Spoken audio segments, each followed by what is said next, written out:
returns. So there's a lot of different doctrines out there. I believe, if I remember correctly, that in somewhere around 1830 is when pre-tribulation doctrine first came into prominence here in the United States. Okay, so it wasn't really until somewhere around 1830, I believe, is when people started teaching pre-tribulation. In 1970, there was a new doctrine that was put forth, and that's called pre-wrath tribulation. Pre-wrath rapture. And that was put forth by someone by the name of Marvin Rosenthal, who writes a magazine, I think it's called Friends of Israel, something like that, or Gloria Zion, one of those two magazines. And his theory and his doctrine is that the church will go through the tribulation period, but not be here for God's wrath. He says that God's wrath is different than the tribulation. Okay, so it's something, it's something to think about.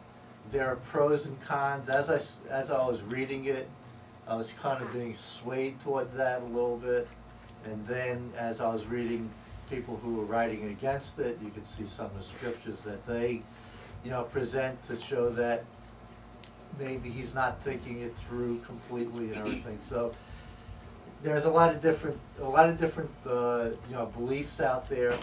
I teach, as I said, pre-tribulation, and I do that because I believe that we're going to be raptured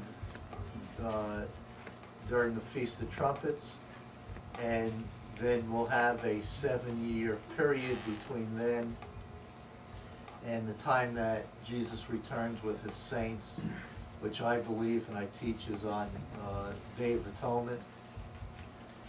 So that's why I preach pre-tribulation. I have, as I've said, I have taught in the past all three positions. Yes? Is there a handout? I see that other Oh, yes, I'm sorry. While I was in Ukraine, a pastor where I preached was of the same mind exactly as you. Really involved in Revelation. Said exactly the same thing you said. Okay, so Another thing right now, just as a point, Chuck Swindoll was teaching this complete last week on Daniel, the 9th chapter. okay, And it's continuing. An excellent sermon to listen to. okay. I'm not here supporting his position because I don't know it fully. But, All right. For those of you who weren't here last week, the class that we had on who is the restrainer, I put that on YouTube. So if you want to go and watch it on there, you can. It's under, you can look at it under youtube.com/richmar6. I have broken down into, because you can only have 10-minute segments on YouTube, I have it broken down into 6 segments. Hold that again. youtube.com/richmar, RICHMAR.com, richmar6. 6, S-I-X. 6.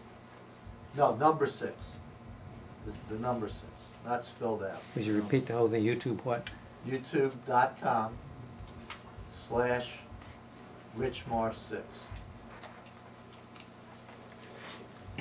So I was going to talk on that, on the timeline, and during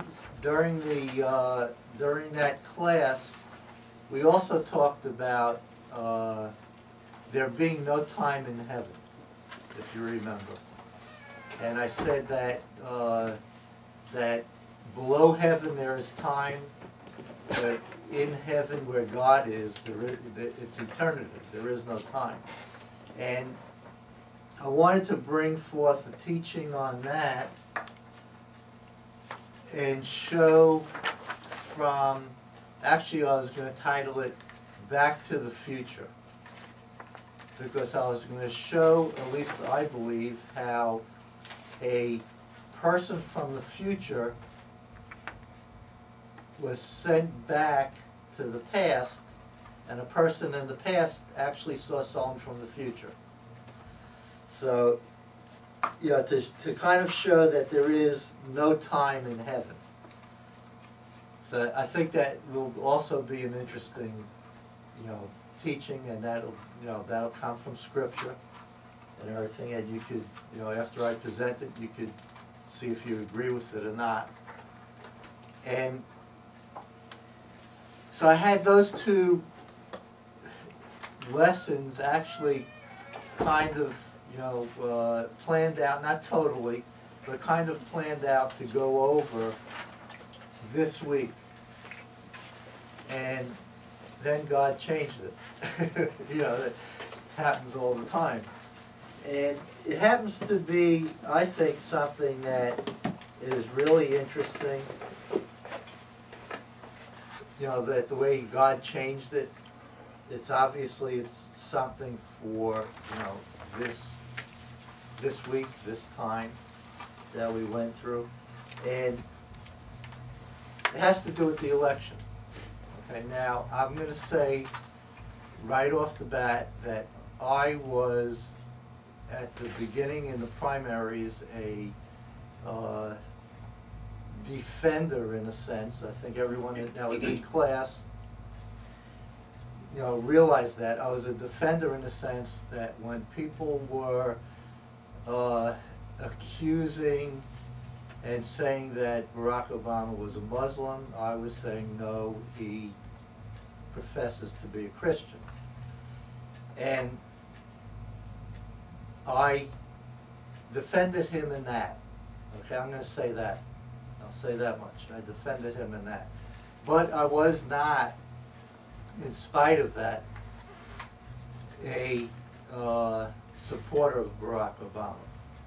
Okay, even though I defended him as being a Christian and not a Muslim, and a lot of these internet things that, you know, that were all over the internet, I didn't believe.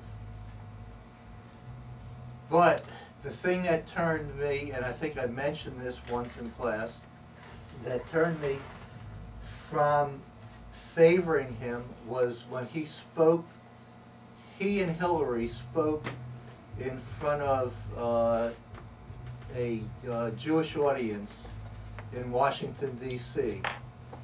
And when he was asked, he said that he was a very strong supporter of Israel, and that Jerusalem should never be divided, and that it should be the capital of Israel. Then when he took his trip to the Middle East and he spoke with President Abbas of the Palestinians, he said, no, that's not what I meant. Everything is negotiable and everything is on the table. So that turned me from him, because I actually heard him, I actually heard the speech that he gave on TV. They had it on TV Live, and I actually heard him say that Jerusalem should never be divided. It should be the capital of Israel. Then when he was in the Middle East and he said that to the Palestinian leader, I said, no, he's changing his mind. He is not saying what he actually said. And I also know that Scripture says that anyone who gives away my land, I will curse. So I did not want to see the United States cursed because our president was going to give away, you know, Jerusalem, divide Jerusalem up. Now, I see your hand, Paul. Just wait a minute. Yeah. Now, I want to say that George Bush, after 9/11, had an extremely high rating. It was like, I don't know, in the 60s, or close to 70%. After he proposed a Palestinian state,